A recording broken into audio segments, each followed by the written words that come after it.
see you happy, happy. I just wanna show you up, baby, 'cause you make me believe. Girl, I appreciate everything you do, my baby. My mind is stop racing. Me, I'm thinking you, my love. Tell me what I see you happy, happy. I just wanna show you up, baby, 'cause you make me feel. Girl, I appreciate everything you do, my baby. My mind is stop racing. You the only one I give it all to, baby. Ooh, you the one who save me. Every other girl you know that.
Capi!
Kore ke kamata i he whiawhi koe. Ko toi ko osi na panga maari e katoa ngahi tūriki. Ka heri e ku rea i oa koe ni. Pea e te ukore ai ki a hinlei lato. Ke kataki mai o tataki a hiwa o e whiawhi koe ni. Pea ka heria tuku ke ukore ki a alo ki whanga mori. Pamore o lava mai o tataki ai lotu o e whiawhi. Mau.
Amen.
mas na o te mai ka ni film o ma do ko ha fa da mai ke mo mo le fale ko ha to kala mana la ke kala ni ko fa tu ali mo mo to fa ma lo mo fa ta ke afina na ta ko ni ko na sa ko ta se ni ko mo fa ma lo ke afina ko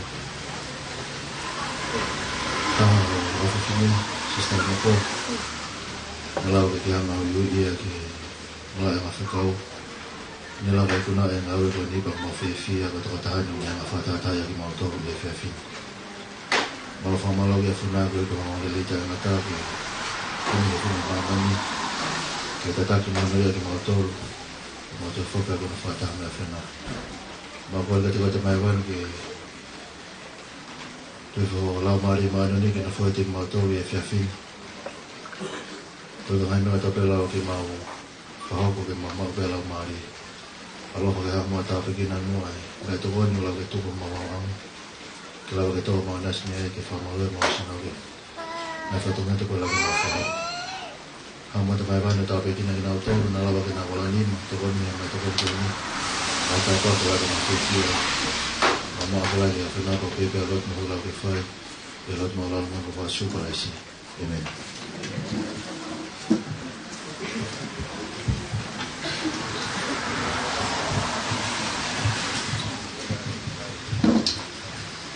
Tapo que o mak eu vou aqui eu estava tão aku ini matapu que mau pulu ini ke kau mau aku Ataku ke President Steiki Ien tu ya ninge ka mai hoa Ato e whakatapu makeheni ki ki mama e apu taripaya ku me kau whakataha mo kau tolu he fiapi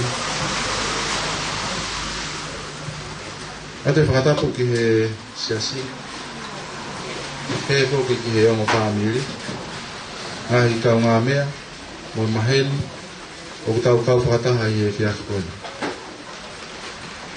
Whakataha make ke tokotaha o kune whakataha i tau tau i e whiakini. Tahele ko sista longa poa. O ku makatou ngai e tau whakataha i e whiakini. Ke ataha mua ki he motuani ke whakatoa e whatongia ke whai hakirirea taritari i e whiakini.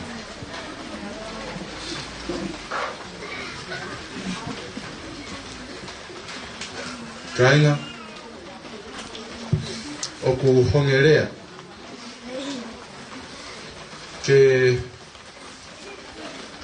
whaha atua ki a e mawhana a e whamiri pe mo kainga hono taritari loto mawhana ki mo tau i e kia kukoina Tātai ki whikuno furu, ka pete, tātai ki paresteri E kai ke mau whamao ki mau tolu harea te unga. Ke whahaa ai mawhana pera mo e taritari rei. Ke tuku ho mou taimi ka mou lava mai i e whiawhi koini ke tau kau whakataha. I he whiawhia ko ui ko ikuna po whai e sista alonga poa.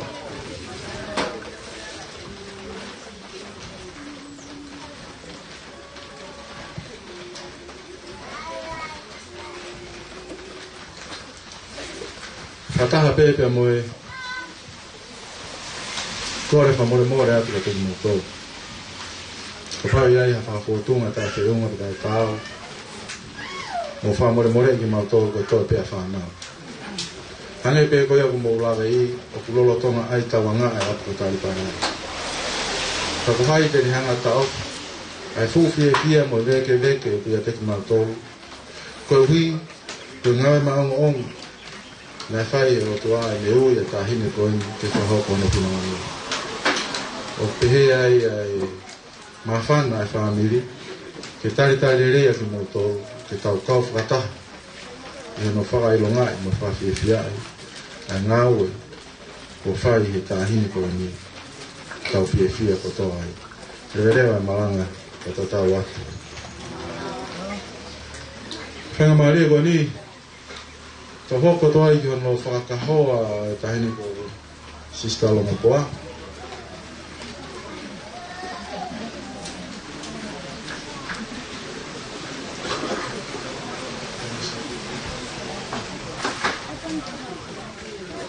E lama ke pe Sister Lomopoa lo papare pe ke ofi mai ke matapa ka e hu atu ka whakahoa ke kahoko ai katonia.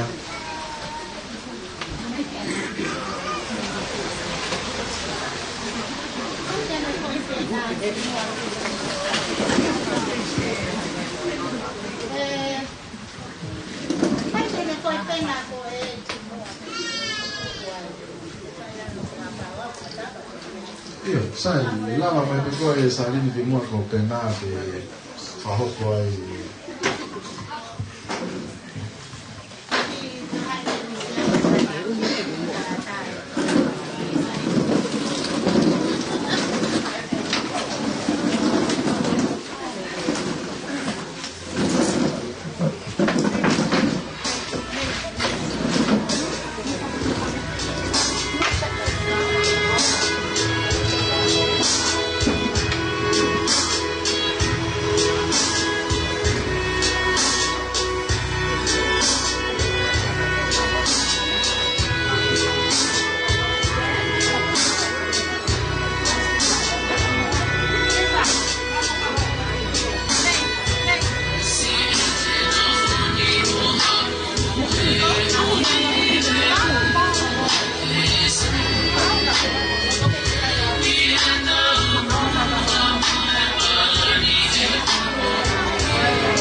See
Oh.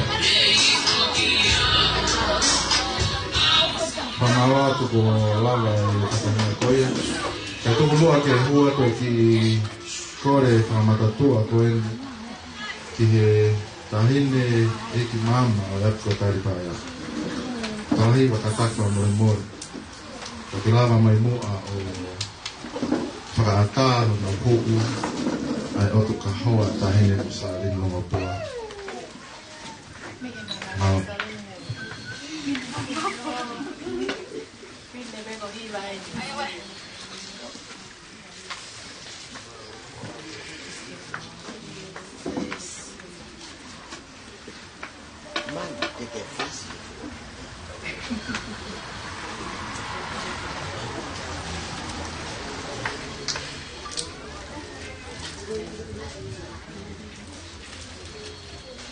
Oye, Alan, uma vez.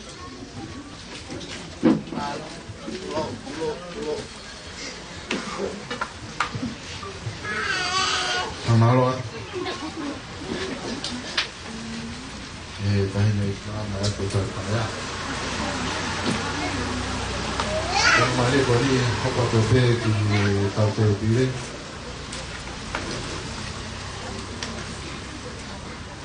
Todo ko ya ni pare mau pe no ko ta todo igual de toani ko le como moria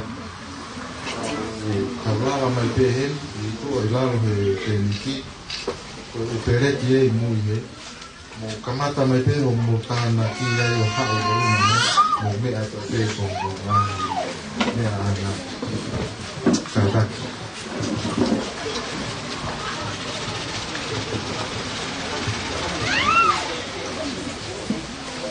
Rotonga e whahoko e mau mea tokoni. O koe ngahi rea heli o ku kau i tanko tarama.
O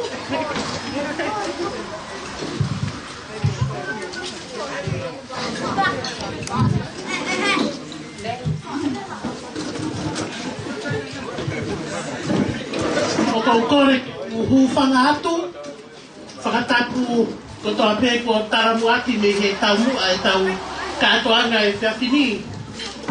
Ka tamu, mo tua ko kita i whahuata e whatongia e whatongia e mehe wōti.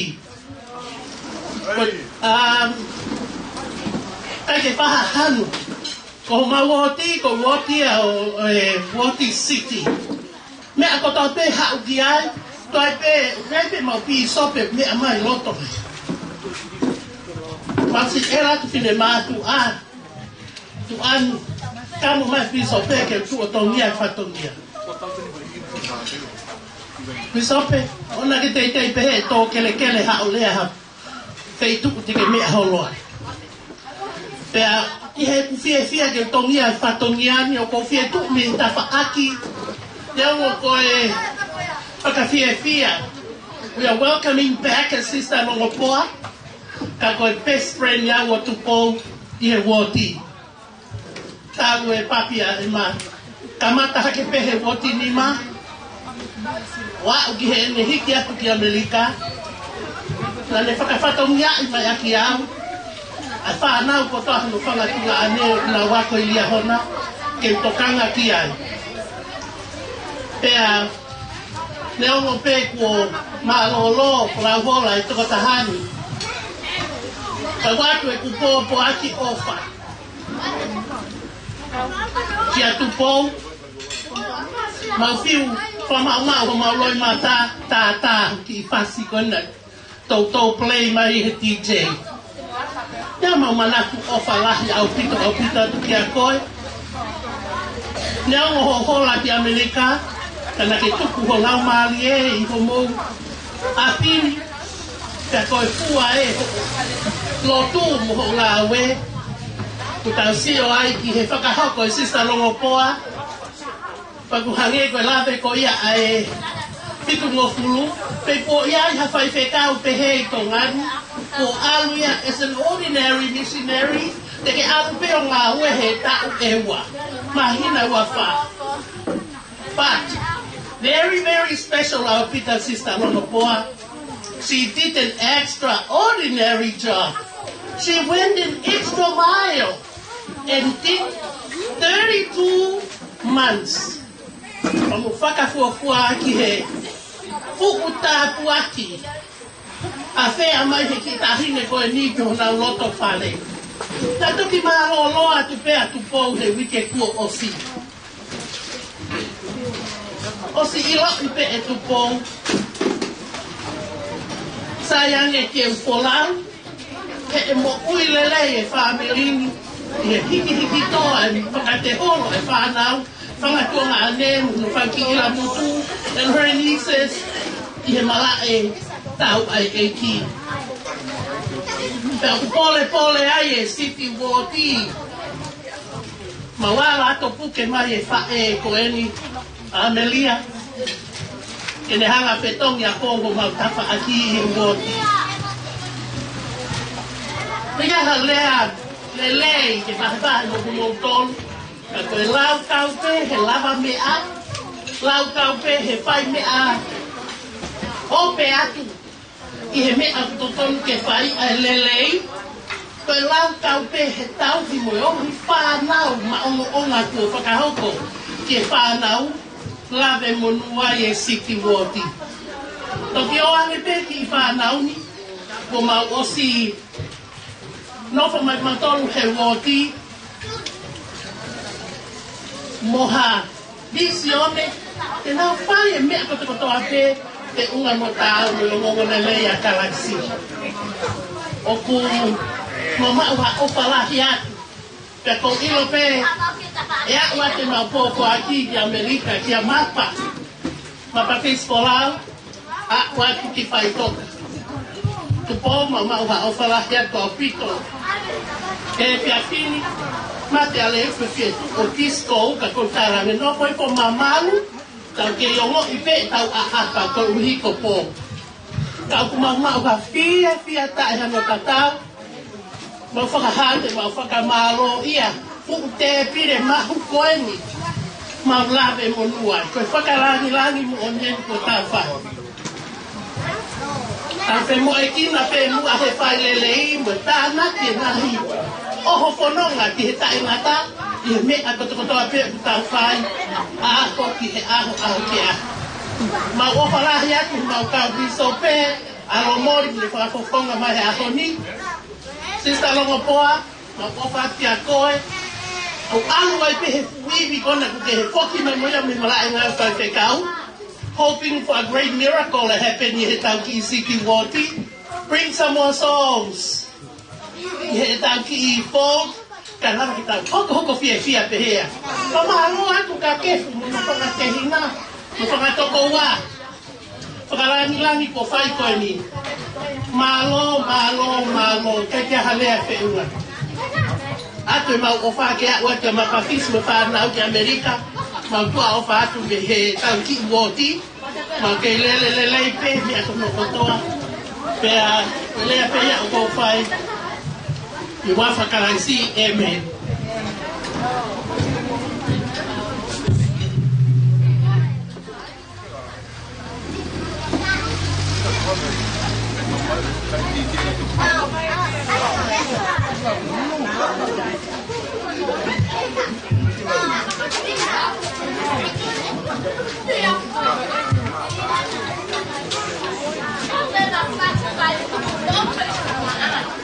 Kore famor moria famari koni atwa ne famaro ati moto pata puke tamai hewan ni afiro na tau haran pata patu ki fiku musu pata patu ki palestini ate fata puke pisope ko monotokoni Kata pa tu heri ke egi mama sista la mo poa. Kata pa tu ke family fae e kau nana na ke pasima na ke kau. Kata mo ko sa na mari ko ni. Fa fo na ya idea. Ni family ko ni. Sigo mo fulu. Ko family ko ni. La tupu ake e fulo ake he ko shaske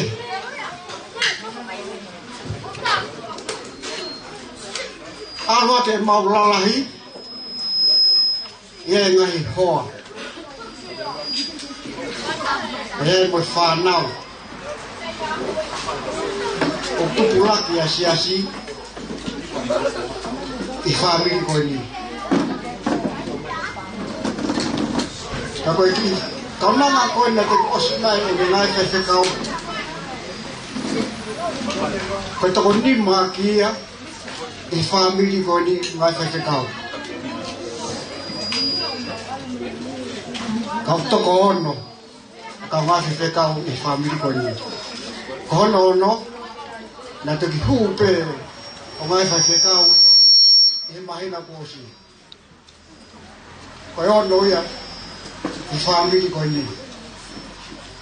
Fia pe te whakahoko atu. Ai fia lahi. Kono taritari ki kōtoru. Te au koe ai moi. Fia. Koa koe ai tāpua ki makehe. Koe ahia kere koe ni. E fitu mofuru. Pege paisteni. O kai o whalahenga te mōtoro. E koe mea whaistoria ni te whamiri koe ni. Kono ahia, e ka taki mua e lotu. Wata e pōpua ki ofa. Ki kaunanga na te osmai. Tai milahe nā ke mawahe miheni. Nai kai ke haloto si. He nā ke aru i he ngau e lotu. Na ka alo tala ai pōpoaki mi he tamai he wani ke whonua me kontineniti o bea tu marie o koe masiva Panagalo talaki. O koe e lot, o koe a kauta e lot. Nagalo whai a ngau e le rei koe ni. Ta fia e whamili. Whamano atu ke situ fulu. Mai pasteni. Io mo teu tangata.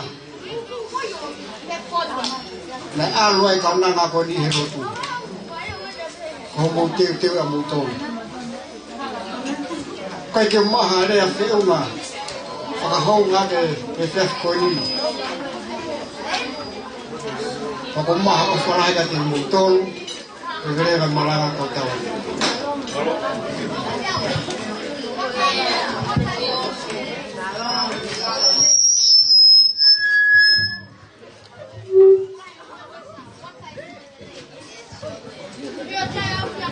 Malo.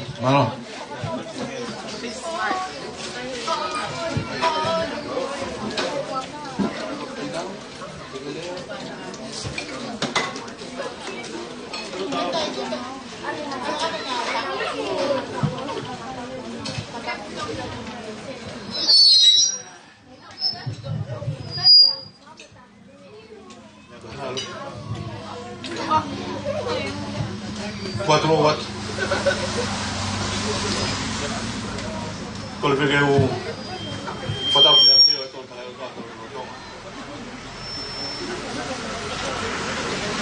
pergi pamal-maluan,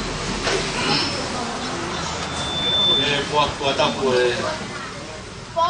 Buat pia, koin. Aduh pun mau tuan, dia, ya tu. Ifael assistant quoi o tu que com lá e o momento é motuan o que se ia e Fael assistant quoi o que é toda aí agora é todo que ele ia render com ele. Kalau tu yo kulahian itu ye soa kerja mana ni. Itu kau dia bagi orang tu fiaf koin, tu fahamu keluar, tu faham ya tu faham ni koin ni faham Allah tu motor. Kau ni soal ke motuan dia keren-keren. Sufu mai tamai, sufu mai baik, mengai tamai. Assistant long qua dan feel follow apa mana pemotuan keren-keren. Kalau kita yang lau mari ke otu, fai au siapa yang berpilih, ke fafungai ke kamar lain, assistant long qua. Batok kita ulat pe bang assistant long qua, ane fiafin. Yang gue lihat mana yang kau kerja, siang kau, kek apa tanya kek si ibu, ai nursing pun ai loh, wah, lagi, oh kalau hilang kau motor, parfum aja dengan file, pamil file, sistem kuat aku motor, kalau kita firma tak firma hewan. Berhak kita kamak, tu berkamarau pun, dapat kamarau ke waktu kita bertamu pada usia mai. Tapi aku pun, ada orang yang musuh, mak kau lain, dapat kau hen motor yang orang yang motor, dia malah kawan, malu.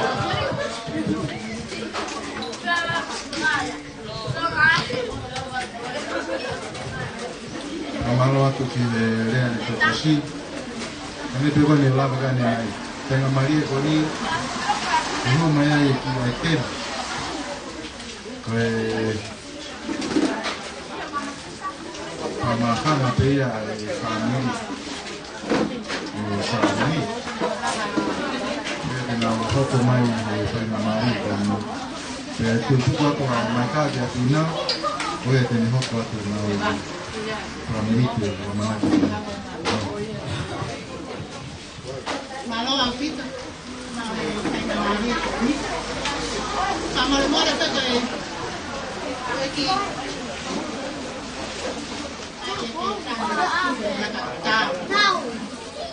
Sama mo na pa kay kami ite sa pati. Pero wa ko ni ko kami ite ay sama tayo tama. Sista long po. Kaya pe, kami akasama nila ng pasika. Kaya natin taon naman natin pangahok at kitalo na. Kaya film da kung kore nila kitali nila ahok. Sista long po, pamulmole kake. May ahaki o kuya, tek-teki o tahin ni talo nga katoki. Koko ato tao. Sa kami.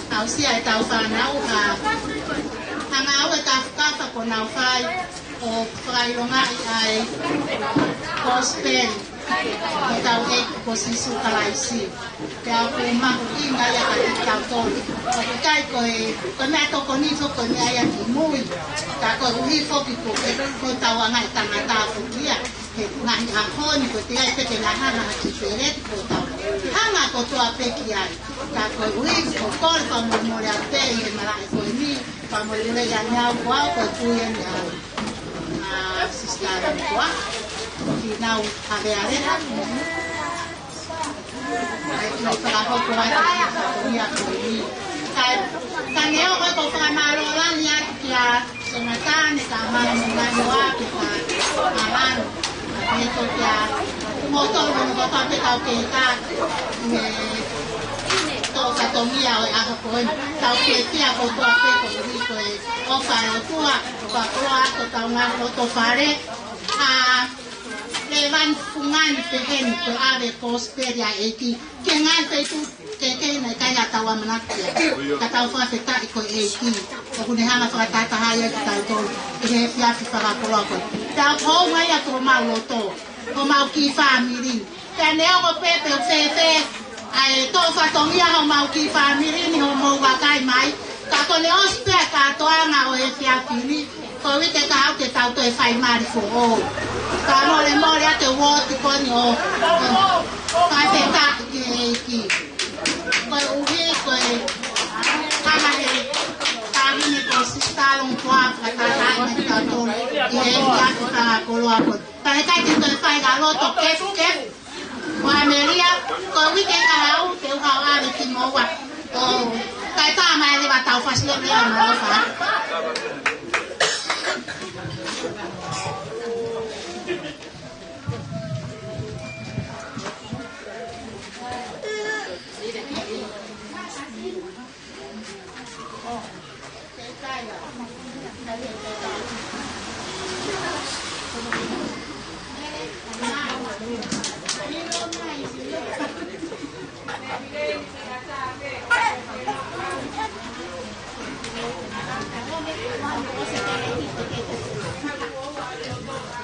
Bueno, pues te pide lo que te va.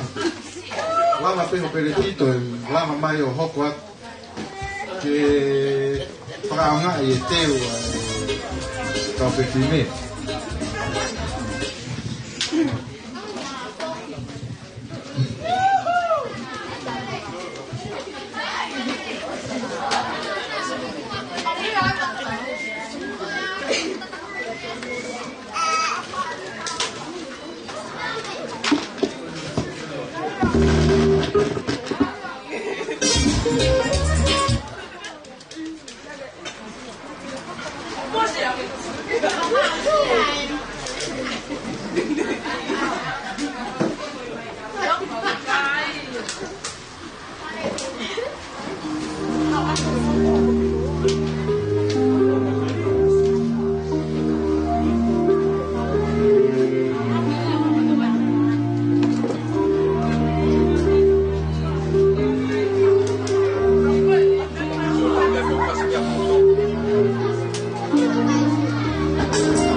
Tengo María con mi familia.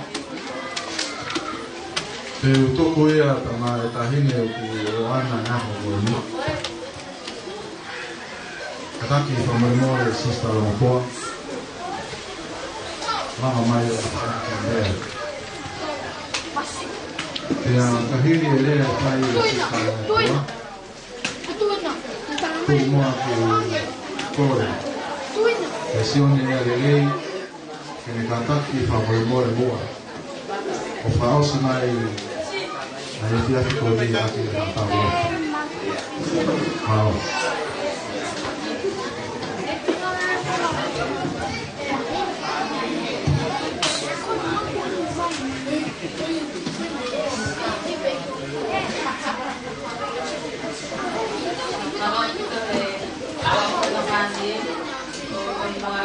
seha umatu pa kata buku sorry I'm not good with kata but kata buku kamu kata mungkin itu ni episode dulu first taking moment satu atau pengafe friends and families lama kita lama ni kita kau kata just the gratitude. Tahu orang kata mahir mandi nak kau mau uli orang mai kau terkupi how mai kau pergi family. Kalau tu kau kalau malu lah ni tani ni berapa kupau. Mostly I got to apa she left us last week. She's actually the pioneer of family ko yan ay raki ko kau siasi orang lagi ulu ya tu ay na family and she had cancer. She's been fighting cancer for many years. Aku ang gana aku kau na ko pia au dito na nito to yang epe pagalo to lang ngao especially if we had time we now stuck I go Africa. She kept messaging me. But her condition got worse, but she said she had faith in what we pick your folk in Mekitoma. But I thought I'm going to get that about even in Zambia, the family called that it might be hers, maybe only a few weeks left. And they were all prepared for it. And then a miracle happened. Okay, we're in the labor with me. Oh, I'll let time your mom how good no sila manale fear out dito pa lo to hong no sila también desde na usar to ko ito mo importante ato que foco dito na pa ko ta pa pe kaya yo check up on her for to la big guy. Now I'm the one to always call and comfort her, just share with her so she can have peace in Christ. But finally it won't matter to man. And I didn't know the condition she was in. I really thought she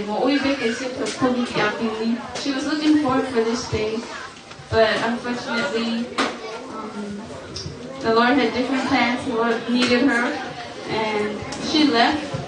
In quarantine, but I'm grateful that I got to speak to her in her last moments on earth, and I'm grateful for the gospel because although we love kita kasi fucking family and loved ones na oshikia mama ko but I know that she's happy. All of it still go make her go in peace and go for my Lord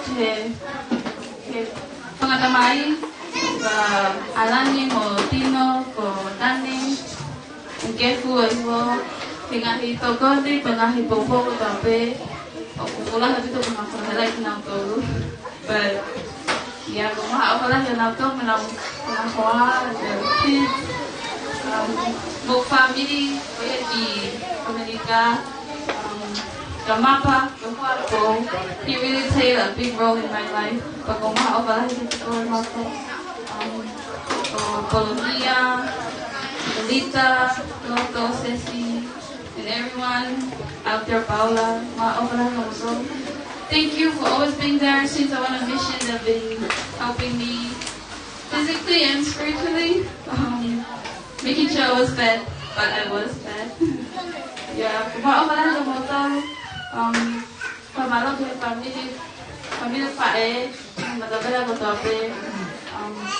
can't repay all of you back, but I'm just grateful, and I thank you all for standing, especially my first mission president, and from we served together. I learned a lot from you guys, and I'm grateful that you made it tonight. It really means a lot. For staying safety, for my life, and I hope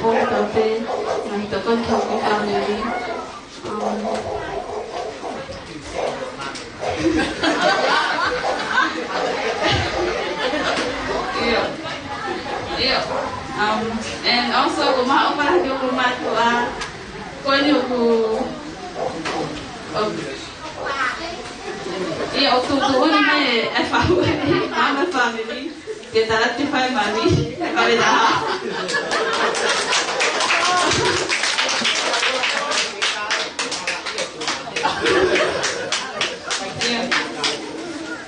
yeah and kuma pala to matua don't get a movie but I never felt like my parents were not together because they were always there pero como no parece estaba pegando tanto parece no aneo so talo pegando everyone here from a lot to my friends my families the meeting tonight thank you so much for taking time go a lot so I'll try to keep it short but I do know and I'm grateful for the time that I had to serve.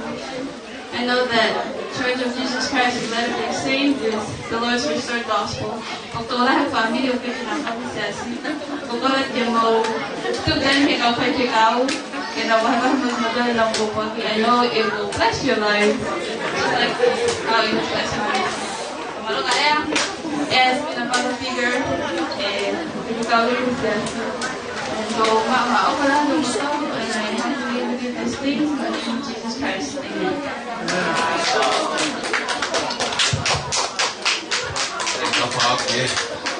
Kamari wani mau wate roto ho mari e ngoi o hiro whai na mari e wao tuka di margoru wao he mau kene mau sia ni o hao se po kama o kore to e tātua ki o sa kama pua o hiro puti e tia wao te mau mau waha kaini poloa ka wao te mau te mata ke hauni o mea ke te wangati e ringi mau toru a sia sia Mauko. Mau kore de goge tape kina titu mokuru. Mau tempa hata mo kamono. Ege faz tendes ke kina. Kaya na. Wa hata me tapin tu mo hata paki. O fale ko ni. O binga. O ma winga ala ke ta ko. Mau ka tu ko ba hafe mau mui. Ngai vai hala ke lava ke mau foke mo ki para ka ra mo ki ya mau ma ha pala ki ra tena ko e lo mo ka ra ke lo ma la mo ni ko ha ala e su para isi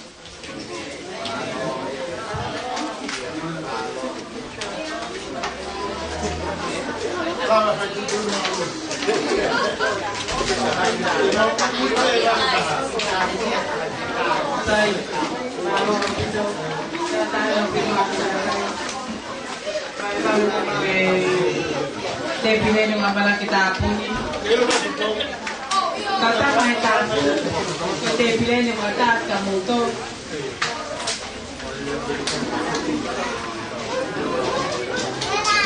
New.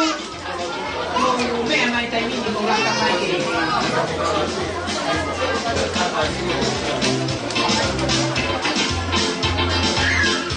Pew.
Yeah. Hãy subscribe cho kênh Ghiền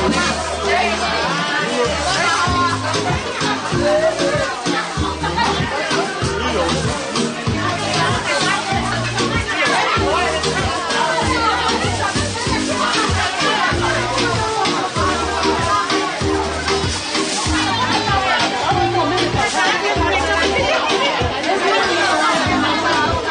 bỏ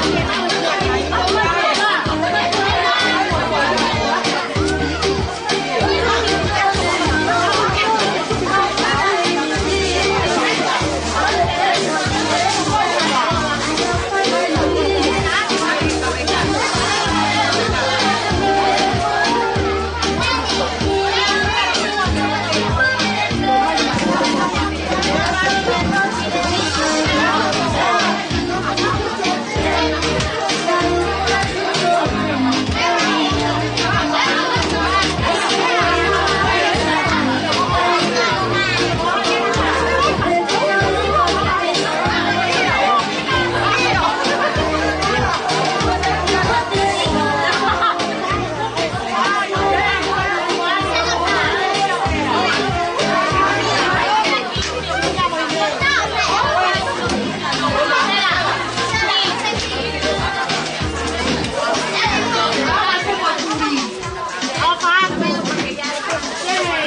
Straight out of 679. It's the Fat Code music.